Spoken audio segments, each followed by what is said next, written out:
You're listening to Pixelated Audio Music Disc Volume 4.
All right, welcome to Pixelated Audio, a podcast focusing on game audio, its history, and the people behind it. We're your hosts today. I'm Brian. This is Gene. Hey there. And we are doing another Pixelated Audio music disc. This is Volume 4.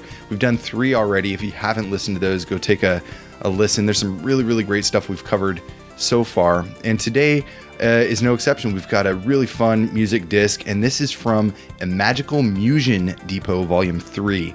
And this was released by Active Gamers in 1996 for the PC-88. And the track that brought us in, that was titled The Second Mission, composed by NT3. What'd you think, dude? You know, at first I was expecting it to be kind of sort of a generic dance tune, but it does a lot of stuff to keep it interesting throughout the track. I mean, a lot of little changes. It's still got a pretty consistent groove all the way through, but I really liked it. Yeah, a little bit boring intro and a little bit... it's just nothing special, but then when it kicks up and you start getting those background kind of piano chords like that da da da da da da, I just love it. I thought it was a lot of fun. Yeah, there's some twinkly stereo effects that really made me smile as the track went on, and it was like, oh, okay, I got this. I see why this track is fun. This is a nice one. Yeah. So today we're going to be talking about Imagical Musion Depot Volume 3. And this is a 3-part series that was put out by Active Gamers, which was a really, really big doujin group. They released, I don't know, like 25 different music discs, a lot of different things like, I think Extra Disc, they did a whole kind of collection of that. They did, I think there was a Sorcerian disc. They were all over the place, and it was mostly put together by one guy, which is NT3. I don't have a name for him. He's as anonymous as you can be, but he still has stuff like on SoundCloud that he releases every now and then. Not always PC-88 stuff, but a lot of, you know, kind of more new age, kind of jazzy, and even some, like, I want to say like Toho style, like really doujin gamey shooter, bullet hell kind of stuff. It's cool that he's still making tracks, though. I mean, this was, 20-something years ago.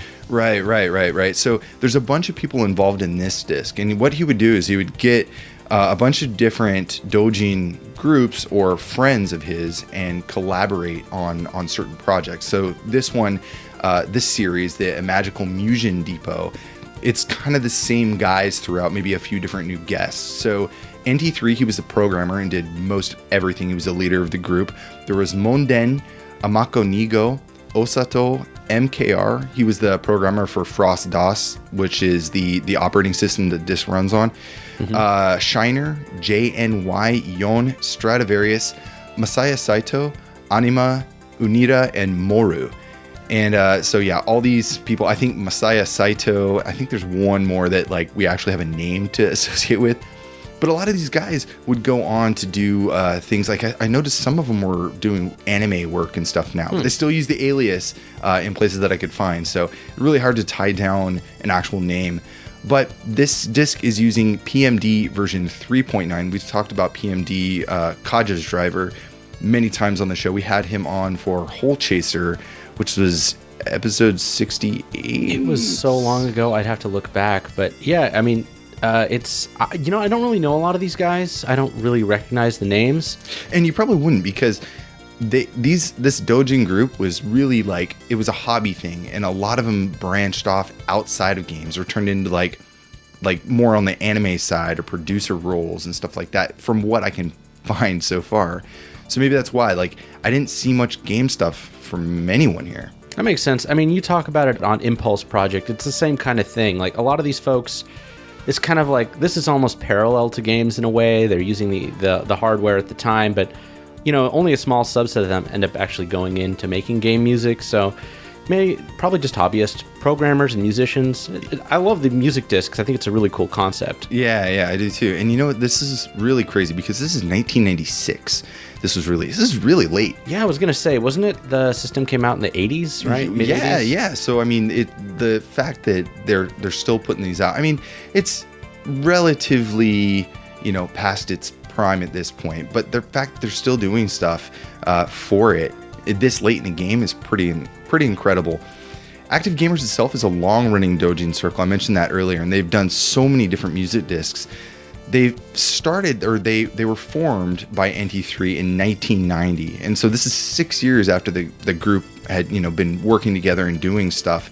So they probably worked together for a while at this point now. And by 1996, they already had, like, you know, a few dozen discs out. So they were releasing a lot of these. I think this one specifically was at Comiket, but the disc is really fun. It's got almost no graphics. The graphics are kind of but the music is what shines, and we got a lot of stuff to go through today. This is gonna be a shorter show, just like all of our music discs are, but I think you guys are gonna find some really fun stuff on the OPNA, which we all adore at this point. Yeah, it's a great chip. A lot of great music on it. Yeah, so this track, Second Mission, there are some liner notes for each of the tracks. There's kind of a little blurb on what was going through the composer's mind when they put this together. And a few things I pulled out here is he said that this song is something kind of slightly out of my typical genre. It's a nice little loop using the 86 board, which is the OPNA. It isn't that bad, but I cried after hearing the OPN version because I had to cut most of the supporting channels. Yeah, it's hard to go back, isn't it? You have, what is it, like 16? You have quite a lot of channels, and then you have to go to like 6. Yeah. It's tough. I mean, look, the OPN is very strong hardware on its own. But like when you're coming from 16 channels to 6 is kind of a system shock, I think. You know? It's easier to go up, right? You have a lot more flexibility versus like losing all of that. So I can see why he wrote that. Well, Gene and I went through this disc together, and we picked out some of our favorite tracks from it. A lot of these are kind of sequential. So this next track is also composed by NT3, and it's called Hangout. So let's take a listen, and we'll be right back.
That was Hangout, composed by NT3 for Imagical Musion Depot Volume 3 on the OPNA. This is a pretty rockin' track. I like it. A lot of energy. Yeah, something I noticed about both of these tracks is there's that very video gamey vibe, but there's definitely an original, he's got his own spin on it. Like, I definitely hear his voice coming through these tracks. I think so too. He has some notes here. He says 3 channels for the guitar backing. He says it's a bit much, but in order to make effective use of those limited channels, the chords have to kind of straddle that single high running octave. There's only 5 channels used in the second half because of the solo. The OPN version had to take out the drum and bass and put them on the PSG because it's nearly impossible with that sound source to create the same sound. Makes sense? Again, limited channels on the OPN. Yeah, we should probably talk about that because this is the second time he's mentioned trying to cram it into the OPNA sound source, or the OPN sound source, I should say. Yeah. And one thing I wanted to bring up here kind of about NT3, he does have kind of an intro, a preamble to this music disc. He says, I started playing with computers in 5th grade. The machines I've used are also the original PC8801, so like the very stock first one, the PC8801MH, FA, MA2, and the Sharp X68000 Super. Also a PC286UX, a PC9821AP2, which is the exact same machine I have over there, and also Family Basic. He. That's what he had that's the translation. And then he started composing music in high school about 8 years prior to this disc. So 1996, he was probably in his early 20s when he put this thing together. So yeah. It's kind of funny hearing somebody talking about all the various Japanese models of computer, because like most of them I've never even heard of. But I imagine it's like, oh yeah, I had a Pentium 2, a Pentium 3, Acceleron processor. It's kind of the same thing. Yeah. I remember when the MacBook Pro, the Pro Duo, was like the big deal about dual core processors. Yeah. Oh man, good times in the early PC world. Oh man, I miss those days. Anyways, let's get into our next track. What do we got, Gene? We have... Oh, it says right here. I couldn't read the Japanese, but it says Tricky. I translated it for you, too. Yeah. We have Tricky, also by NT3.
That was Tricky, composed by NT3 for Imagical Musion Depot Volume 3 by Active Gamers.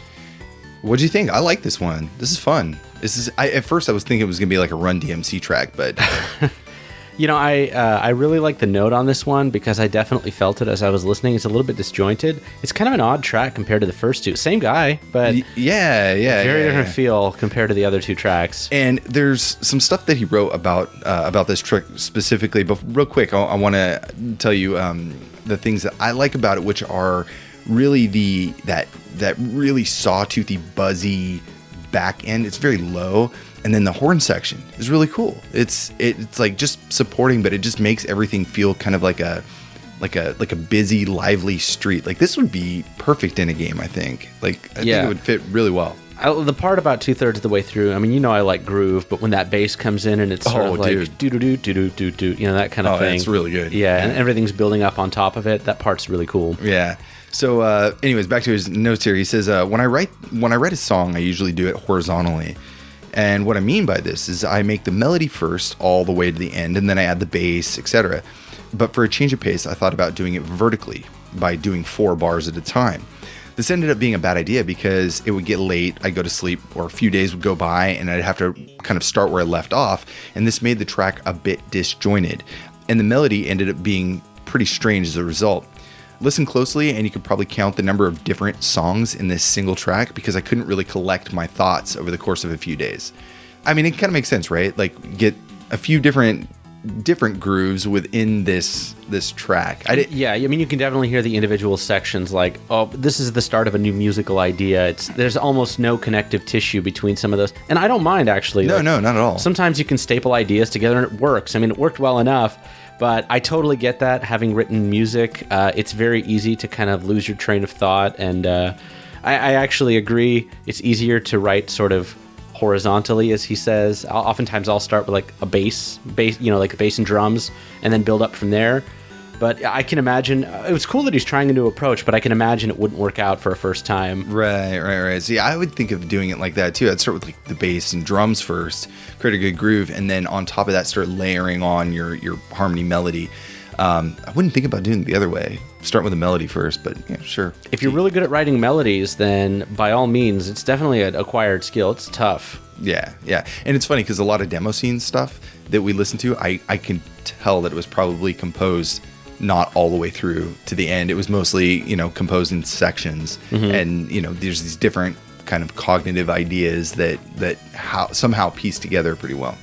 But anyways, interesting track. Let's move on to our next one. This is called Stranger, and this is by an artist we haven't heard from yet called Monden.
All right, that was Stranger from Monden on the Imagical Musion Depot Volume 3 disc by Active Gamers. That's great, man. That's a really good track. Yeah, there's a lot of cool bouncy stuff going on in that mid-range, and then before the melody takes over, which is a pretty good melody, actually. Yeah, the sound design for this is incredible, man. He did a great job. And I really, really like the delicacy of the PSG in this too. It's just it's so subtle in the background. Yeah, some good horn patches, and I especially loved towards the second half of the track, there was those syncopated ba-da-ba. Yeah. It worked really well. Yeah. The solo too, when it starts getting up in the really high registers, it starts distorting and it gets grungy, and it's not just like this really piercing square wave. It just has this gritty timbre to it, and I like that. We don't hear that as much. Usually when, soloists go way up, they just have this really kind of beep, sound, but this is really like, I like that. It didn't feel like it was shrill to the ears though, which is nice, because some of those FM patches can get really grating, Yeah, I know what you mean. Yeah, totally. He has some notes here. He says, I wrote this song and I thought it was pretty cool, but in the back of my mind, it was kind of familiar. But when I sent this off to NT3, the leader that we talked about, for the disc, then I realized, oh man, this has some parts or phrases from the Scheme, specifically Behind the Scheme Part 2. Crap. Yeah, some of that stuff gets stuck in your head, and you think you come up with it on your own, but you're like, oh, this is so good. And then you realize you kind of just like have something stuck in your head when you're writing. Yeah, sometimes I'm driving to work and, I have some tune, some melody in my head, and I'm like, oh man, did I just like invent like the coolest track? And then sure enough, I sing it again and I'm like, oh, no, that's from this game. Oh. Yeah. Anyways, let's get into our next track. This is another one by Monden. This is called Eurodance. Let's get to it.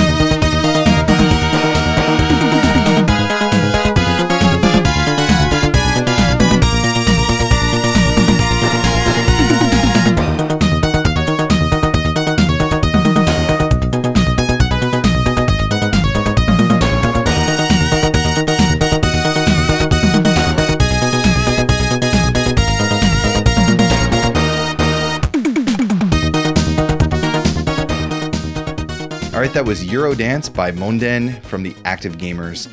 Pretty fun track. It almost sounds like an ease track at like 1/5 the speed.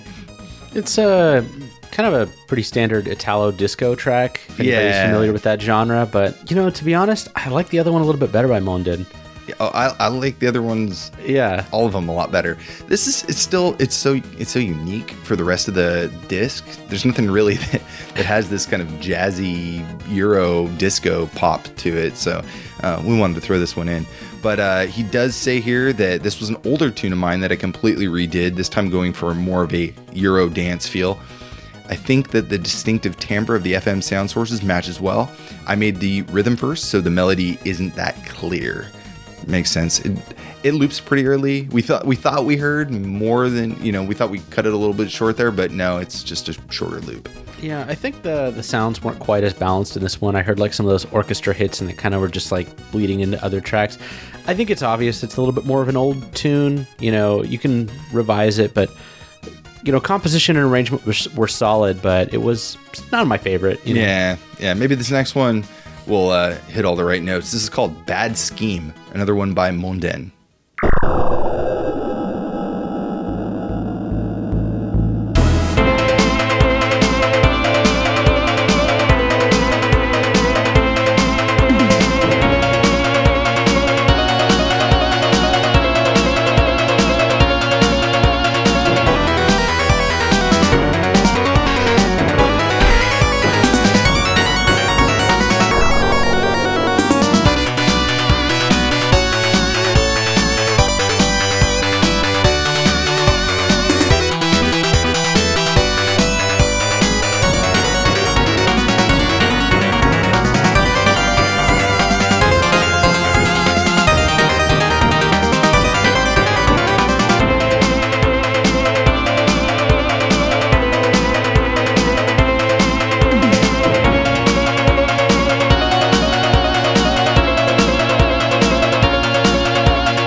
That was Bad Scheme by Monden from Active Gamers.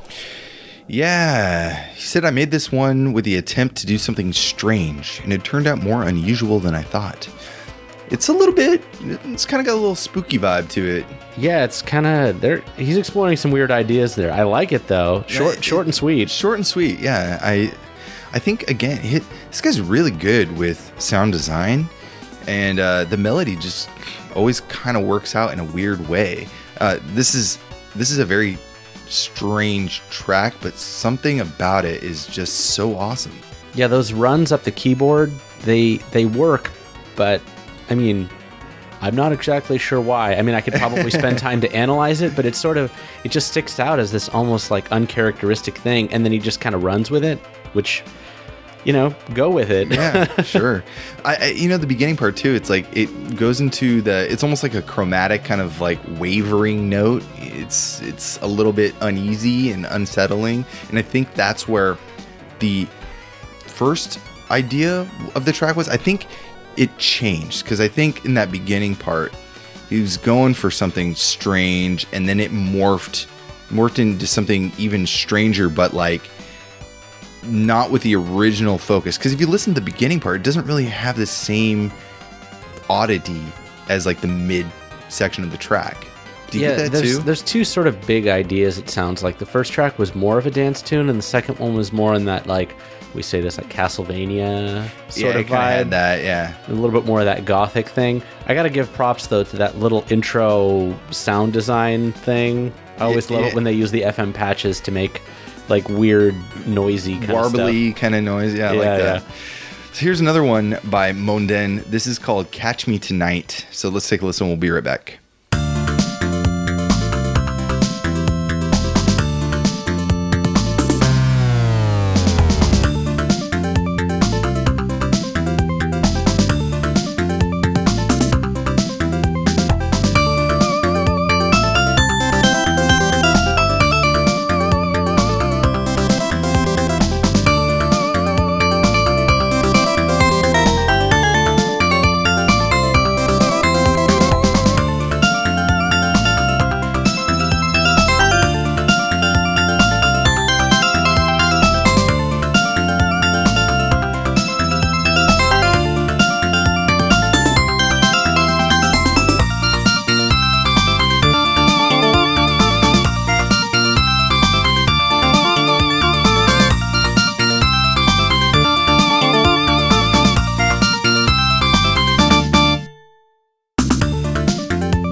That was Catch Me Tonight, composed by Monden for Imagical Musion Depot Volume 3 by Active Gamers.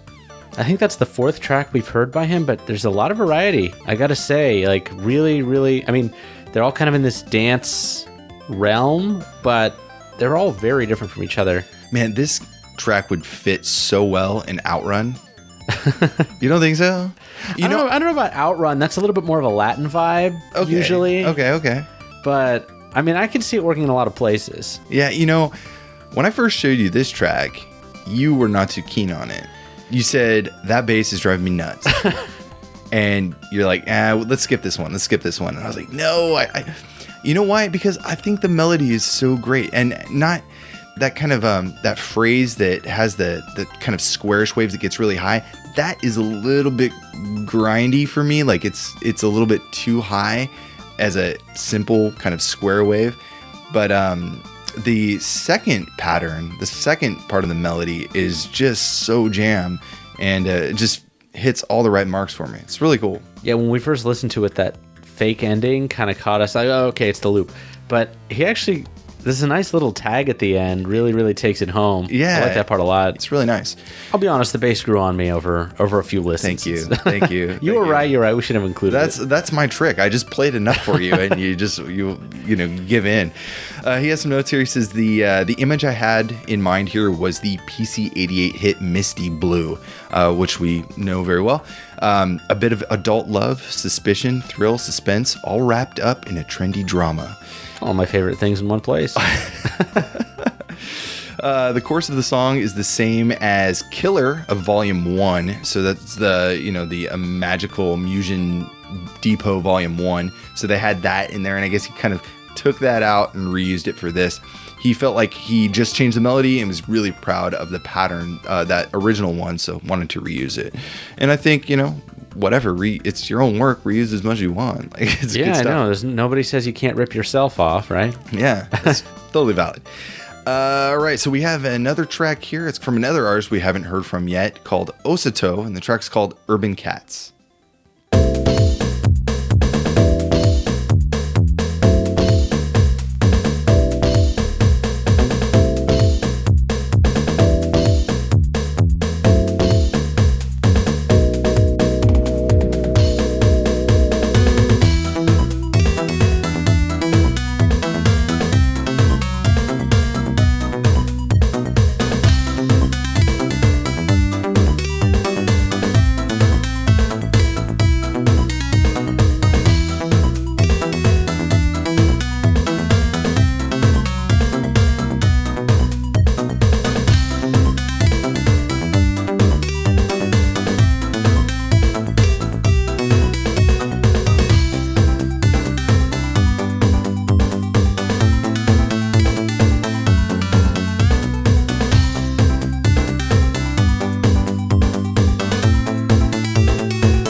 That was Urban Cats by OSATOH. You picked this track because you really, really like this one. First of all, there wasn't. I don't blame you. There's nothing else like this on this music disc, and this is pretty much distilled version of everything I like in music. It's got jazzy chords, slightly off-kilter percussion, great melodies, counter melodies.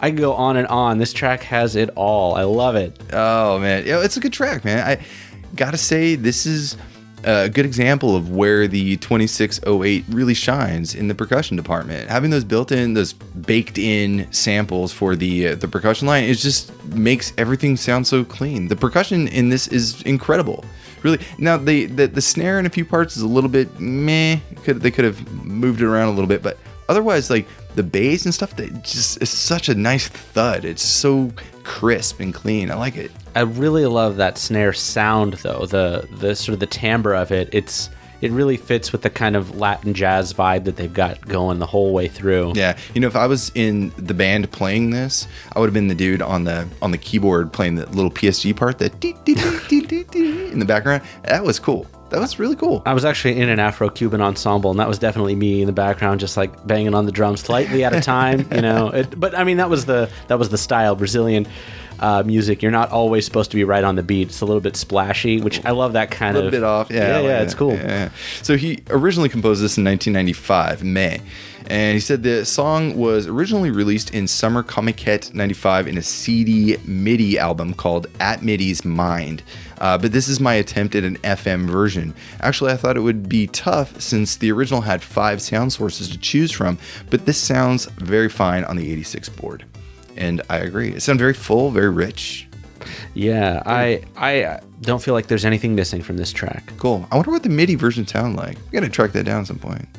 Should we mention the whole 3 versions on the music disc thing? I sort of alluded to it a little bit earlier, but we didn't really go through it. Oh, yeah. So this was released. So this music disc, because it was out so late, they had every sound source really that was available on the platform to compose for. We're going to be mostly playing the OPNA version, but there's an OPN, an OPNA, and a speakboard version.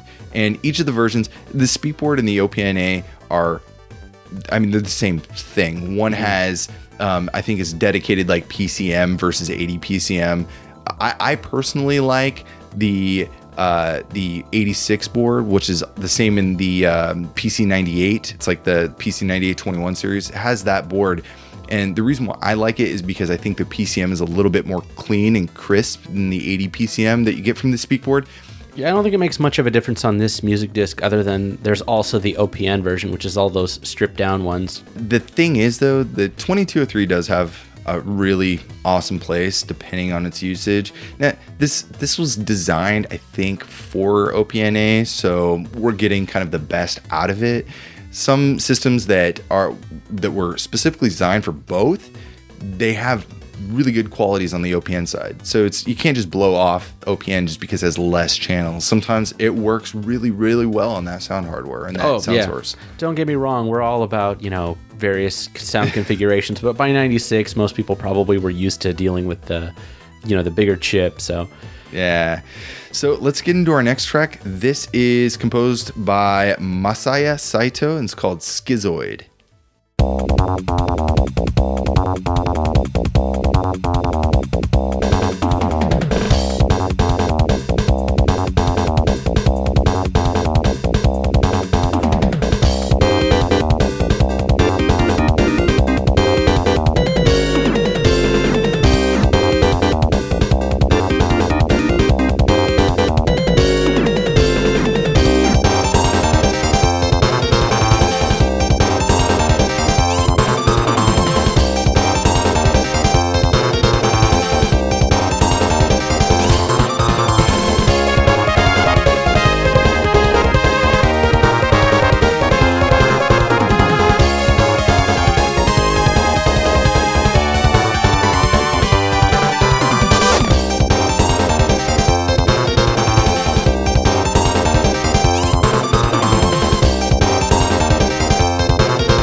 was Schizoid by Masaya Saito. You know, I'm kind of on the fence with this one. I kind of like it. I kind of don't. It is kind of schizoid, I guess. It's certainly pretty out there compared to a lot of the other stuff. It's not more of the same. Yeah. I could say that. It's not that it's fast, it's that it feels rushed to me. I think that's what it is. I think it feels a little bit like the melody is kind of trying to go too fast for itself. Even the bass line has a little bit of an anxious vibe to it, like it's trying to figure out what it's... I mean, like that. Maybe that was the idea. I mean, the track's called Schizoid. I mean... He committed, or they committed to the effect, anyway. You know? Yeah. Whatever they were going for, I think they achieved it. Yeah, it says in the liner notes here, he says, think about the syncopation and the tonal changes. It was really tough to do this song. That's why I kind of hate it. It's the kind of song that I don't really want to listen to again. I didn't do an OPN version, so if you don't have an 86 board, sorry. So there you go. Like, there was only one way to hear this one, apparently. Pretty matter of fact with that that description there. You know, I even forgot what the liner notes said, so I guess, yeah, I probably wouldn't listen to it again. Sorry. Fair enough. Okay. It's okay. You know, it's definitely not the best track on here, but I wanted to put it in because it had just such a different sound to it than a lot of the other stuff. So, you know, variety is the spice of life. All right, so this next track is a lot slower. It's a really nice track, so we want to make sure we had it in there. It's called Imada Minu Chinohate ni, composed by Yon.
All right, that was Imada Minu Chinohate ni, composed by Yon.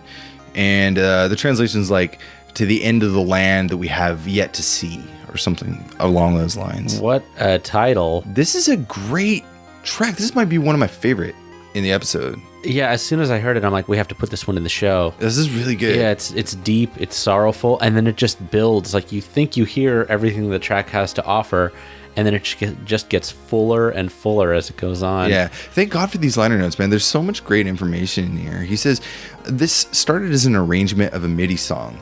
And even though it's using the 86 board, there's no PCM at all, which is pretty awesome because, you know, it's just using the generation of FM and PSG. And he said the melody all takes place on the PSG, nothing on the FM.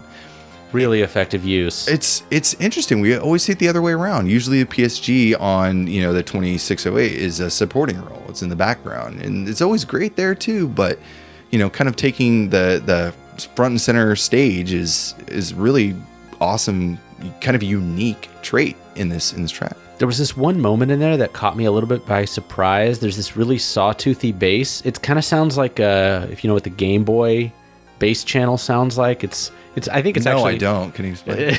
It's just got this sort of lo-fi grunginess to it, but you don't usually hear that sound out of FM. Like a really nice growl. Yeah. It was just overall a really fantastic track. Yeah. Good stuff. So let's move on to our next one. What do we got, Gene? So the next track, and our second to last, is Passed by Anima.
All right, that was Passed By, composed by Anima. His real name is Ryo Miura, and this was for Imagical Musion Depot Volume 3 by Active Gamers. It was a fun track. Definitely got that Sentai vibe. I can imagine. Yeah, they all kind of do it. If you want to think of Sentai, I guess they all kind of fit that. Maybe not the Eurobeat. No, definitely not that slow track. Oh, okay. That was great. Fair enough. I can imagine some, Voltron style thing where they all join forces. No, it's cool. It's cool. Well, a lot of these doujin guys were really into anime, and that's kind of what sparked it, like the comiquettes and getting together and creating graphics and stuff, much like how the European demo scene got together from gaming and creating, cracks and, that kind of stuff. Hacking a little bit more and that kind of thing. Right. So I can see there's a lot of video game influence and maybe pop culture anime influence in a lot of these tracks. Makes sense. Sure. I've been listening to a lot of Japanese city pop lately. So it comes back around, Yeah. The notes say here it starts with an A minor, G, and then an F. So yeah, just a simple chord progression. The ending's a bit too strong. I really wanted to use a C9 chord, but I don't think I quite got it. The drums are a bit atrocious. Not much change from the OPN version. A few spots, the tone is a bit off, but it's even worse in the OPN. So I guess we're getting the best of that off tone or whatever.